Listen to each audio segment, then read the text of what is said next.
তো আবার নিয়ে চলে আসলাম আমার গাড়ি এক্সেমার।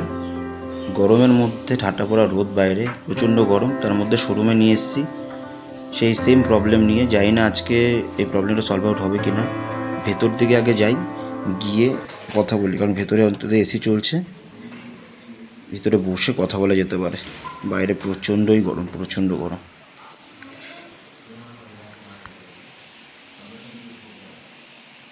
তো ফাইনালি আমি আজকে হিরো সার্ভিস সেন্টারে এসেছি। এর আগে আরও দুবার আমি ভিডিও এর আগে যখন বানিয়েছি, তার আগে দুবার আমি অলরেডি চলে এসেছি। তো এখানকার যে এরিয়া ম্যানেজার আছে, সেই এরিয়া ম্যানেজার আমাকে বললো যে গাড়ি ঠিক হয়ে গেছে। যে প্রবলেমটা আসছিল, যে গাড়ির কোল্ড স্টার্টটা বন্ধ হয়ে যাচ্ছিলো, আর কোল্ড স্টার্টের সাথে সাথে গাড়ি চলতে চলতে গাড়ি অটোমেটিক একটু পজ হয়ে আবার পুশ করছে নিজেকে। ওই প্রবলেমটা সলভ আউটের জন্য এসেছিলাম। সেকেন্ড সার্ভিসিংও করালাম। সেকেন্ড সার্ভিসিং করানোর পরে গাড়ি নিয়ে আমি একটু মোটামুটি টোটাল 100 কিলোমিটার চালাই সেই দিনটাতে। তো গাড়ি তখন খুব ভালো ভালো চলছিল, একদম দারুণ কন্ডিশনে ছিল গাড়ি। কিন্তু তারপরেও গাড়িটা নিয়ে আমি আবার একই প্রবলেম ফেস করি, যেখানে গাড়ি অটোমেটিক অফ হয়ে যাচ্ছে। সেই ভিডিও আমি আবার বানিয়ে এদের যে এরিয়া ম্যানেজার আছে তার তো কিছু এদের আদার্স যারা ম্যানেজাররা রয়েছে তাদের সবাইকে পাঠিয়েছি। এখানে ফ্লোর ম্যানেজার যে রয়েছে তার নাম নাদিম, হিরো শোরুম যেটা নৈহাটি।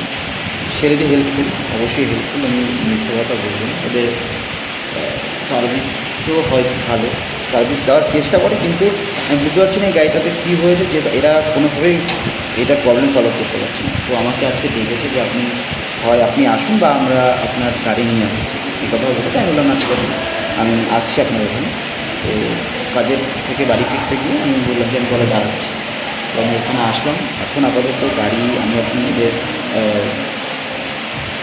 ওয়েটিং রুমে বসে আছি। তো পিছনে দেখুন, ওই পিছনে আমার গাড়ি, ওখানে গাড়ি ঠিক করছে ওরা আপাতত। ওদের বলেছে, ওদের যে এরিয়া ম্যানেজার আছে তাকে বললো যে তারা ভিডিও বানিয়ে যাতে পাঠায়। তো দেখি আপাতত কী হয়। যদি না হয় আমি ওদেরকে একটাই কমপ্লেন করেছি যে গাড়িতে ম্যানুফ্যাকচারিং ডিফল্ট আছে। এমনি হোক গাড়িতে ম্যানুফ্যাকচারিং ডিফল্ট, কারণ এরকম হয় না, এতবার সব কিছু মোটামুটি চেঞ্জ করে নিই, শুধু ইঞ্জিন মনে চেঞ্জ করতে বাকি হয়। তো দেখি কতটা কী করতে পারে এরা তো অ্যাসিউরিটি দিচ্ছে যে আমরা করে দেবো। কিন্তু আমার মনে হচ্ছে না, পার্সোনাল ওপিনিয়নে বলছে, হয়তো মনে হচ্ছে না এরা কিছু হবে। কারণ আমি এই নিয়ে আজকে 6 বার এসেছি, একই প্রবলেম। তো এক্সিমারের খুব বড় প্রবলেম হয়ে রয়েছে।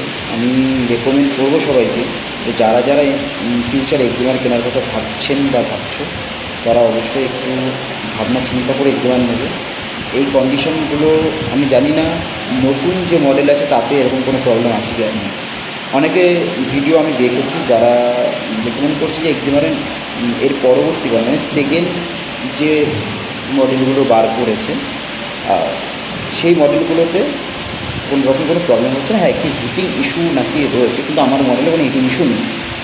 কথা বলবো না, কারণ গাড়িতে কোনো রকম হিট হলেও গাড়ি অটোমেটিক খুব সুন্দর কুলিং কাজও করছে, এবং যে দুটো ফ্যান রয়েছে এক্সস্টে সেগুলো কুলিংয়ে খুব ভালো মতন কাজ করছে। তো সেটা নিয়ে আমার কোনো প্রবলেম নেই। আজকে দেখি পরে বললো গাড়িটা একটু ঠান্ডা হোক দাদা, তারপর আমরা খুলে ভিডিও বানিয়ে উপর মহলে পাঠাবো, তারপরে গাড়িটা কী করবো না করবো। আমি চেষ্টা করবো যাতে গাড়িটা ঠিক হয়ে যায়। যদি না হয় আমি এদেরকে উপর মহল পর্যন্ত আমি মেল করবো। মেল করে আমি এদের সাথে বলবো যে জেনি হাও আপনি গাড়িটাকে ফেরত দিন, এবং আমার যে টাকাটা আমি ইনভেস্ট করেছি উইথ ইন্টারেস্ট আমাকে প্লিজ ফেরত দিন। আমি আর কোনো ভরসা রাখতে চাইছি না এই হিরোর উপরে। তো দেখি এরা কী করে না করে। যদি হয়ে যায় দেখবো, আর 2-4 দিন চালানোর পর থেকে সেম ইস্যু হচ্ছে, জানি না কী হবে।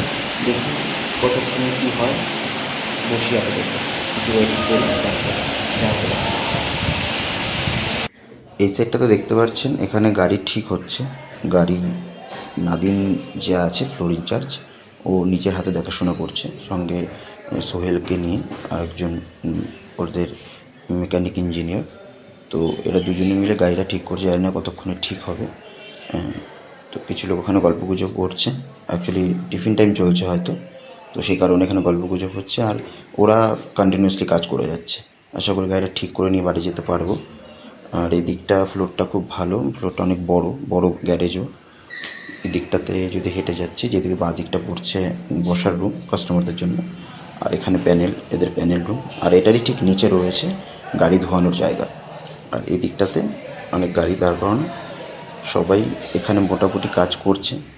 আর স্পেশাল গাড়ি ওটাই এক্সএমআর, যার জন্য একটু প্রিমিয়াম ফিলিংস আসছে, কিন্তু আদৌ কোনো কাজ হচ্ছে না। তো এই দিকটা দেখি, চলে এসছে নাদিম। ঠিক কাম কর রা না?